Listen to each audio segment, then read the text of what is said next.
तो एक क्वेश्चन करते हैं। A student is allowed to select at most n books. At most n books मतलब कि मैक्सिमम नंबर ऑफ बुक्स जो स्टूडेंट सेलेक्ट कर सकता है वो कितनी, n books, from a collection of 2n+1 books if the total number of ways in which he can select at least one book is 63. ठीक है, find the value of n।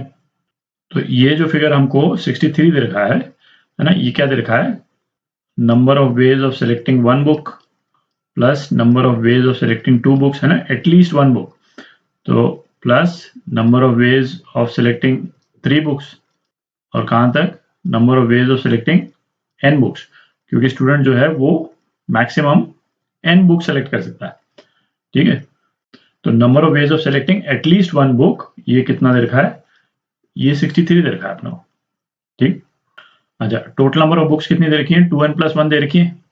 तो 2n+1 books में से एक book select करने का तरीका 2n+1 C1, ठीक, 2n+1 C2 plus 2n+1 C3, और ये कहाँ तक 2n+1 Cn, यहाँ तक। ये कितना दे रखा है अपने को, ये 63 दे रखा है।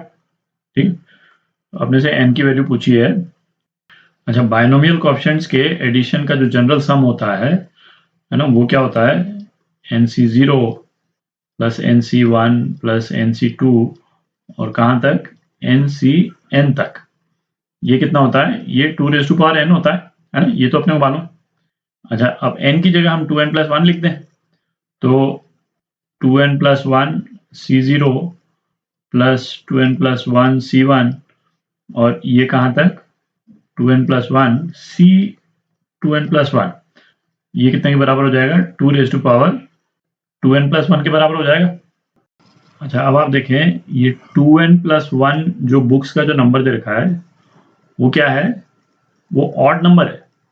n इवन हो चाहे ऑड हो, ये ऑड नंबर ही है। ठीक है, n को आप 4 ले लें तो 2n+1 क्या हो जाएगा, 9 हो जाएगा, और n को यदि आप 5 ले लें तो 2n+1 क्या हो जाएगा, 11 हो जाएगा। तो n इवन हो चाहे ऑड हो, 2n+1 जो है ऑड ही होगा। ठीक है, अच्छा, और ये वाली जो बाइनोमियल जो कोएफिशिएंट्स का जो एडिशन है वो कहाँ से शुरू हो रहा है, 0 से शुरू हो रहा है। सो 0 से लेकर 2n+1 ये क्या हो जाएगा, ये इवन हो जाएगा। तो नंबर ऑफ टर्म्स जो हैं ये है ना, बाइनोमियल कोएफिशिएंट्स के एडिशन के सीरीज में ये कितने हैं, ये इवन है। टोटल नंबर ऑफ टर्म्स जो है वो इवन है। ठीक है, अच्छा, इसके मिडिल दो टर्म्स जो हैं वो क्या होंगे, 2n+1 Cn है, और प्लस 2n+1 Cn+1। ठीक है, अब आप देखें जो ये वाले टर्म्स हैं, है ना, ये सारे टर्म्स बीच बीच में आएंगे, और ये टर्म्स है ये बराबर है। ठीक है, 0 से लेकर Cn तक, और फिर Cn+1 से लेकर के Cn2n+1 तक, यानी नंबर ऑफ टर्म्स दोनों ब्रैकेट में बराबर है। ठीक है, आप उसको करके देख लें, n की कोई भी वैल्यू ले लें, जैसे आप n = 5 आपने ले लिया, तो 2n+1 जो है वो 11 हो गया।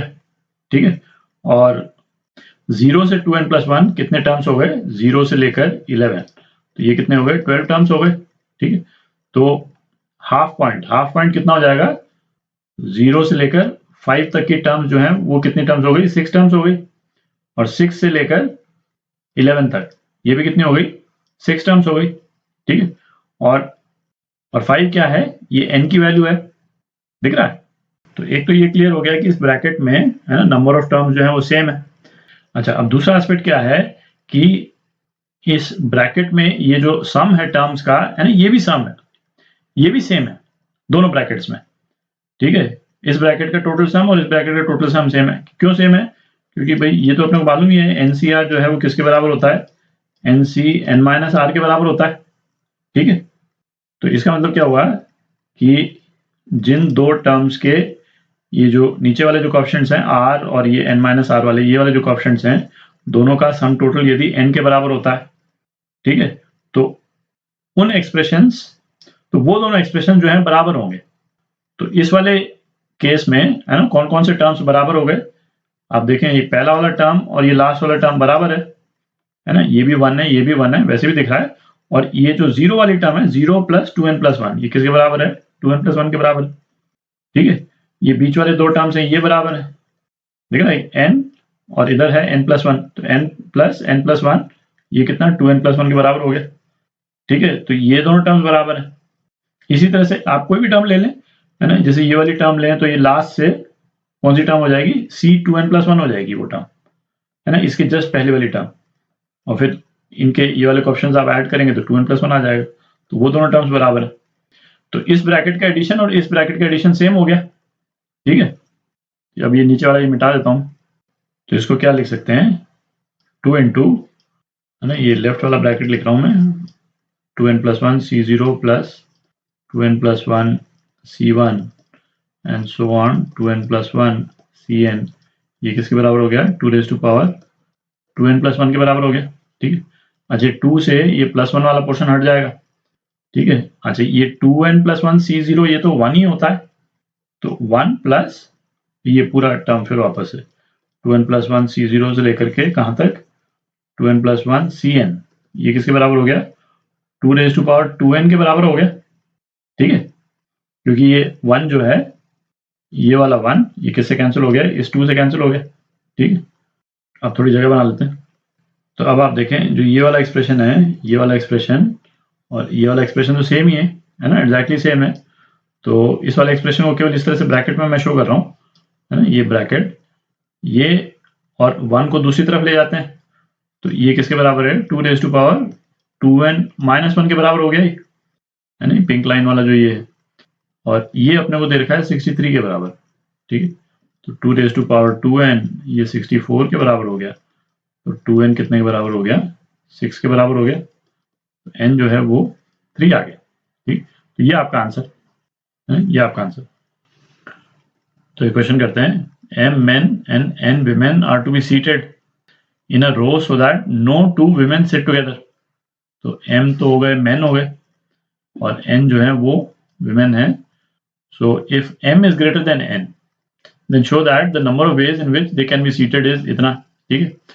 तो इसमें क्या अपनी सीक्वेंस क्या रहेगी, है ना, हमारे जो लॉजिक का जो सीक्वेंस है वो क्या होगा कि पहले तो हम मेन को बिठा दें, ठीक है, मेन को हम अरेंज कर दें, ये m1 m2 m3 केवल मेन को डिनोट करने के लिए मैं लिख रहा हूँ, है ना, ऑब्वियसली मतलब इस सीक्वेंस में नहीं है, वो तो इनका अरेंजमेंट बनेगा m4 से लेकर के m तक, m मेन है, ठीक है। तो इतना ये हो गया।